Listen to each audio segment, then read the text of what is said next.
لو عندك مشاكل في الاوبريشنز تكبر البيزنس وتزود عملاء ولا لا؟ الاجابه المفروض اقولها لك لا طبعا، والاول اتاكد انك بتقدم اعلى جوده وبعدين حاول تكبر البيزنس. بس لو انت عملت كده وانت بتعلي الجوده تكون بتخسر كلاينتس والبيزنس بتاعك هيقف. ولو قلت لك الاجابه الثانيه زود عملاء وبيع اكتر وزود مبيعاتك، وكده كده الكواليتي هتعلى واحده وكده كده الكواليتي هتعلى لوحدها، برضو ده مش هيحصل. هتلاقي نفسك وقتها بتبيع الهوا. الحقيقه انت ما ينفعش تعمل حاجه من غير التانيه، انت لازم تبقى بتكبر البيزنس وتزود عملاء عشان تقدر تجيب فلوس تصرف بيها على انك تعلي الكواليتي.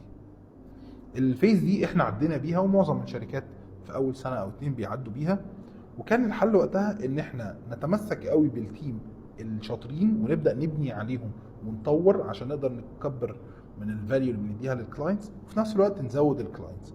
كان وقت مضغوط ولازم وقتها التيم بتاعك يبقى متفاهم ان هم داخلين على مرحله صعبه وهيتضغطوا فيها، ولكن الحل هو دايما انك تحافظ على الكواليتي بتاعتك وانك تحافظ على الاوبريشنز بشكل كويس وتدعمها، وفي نفس الوقت تبقى بتزود عملاء عشان البيزنس ما يقفش.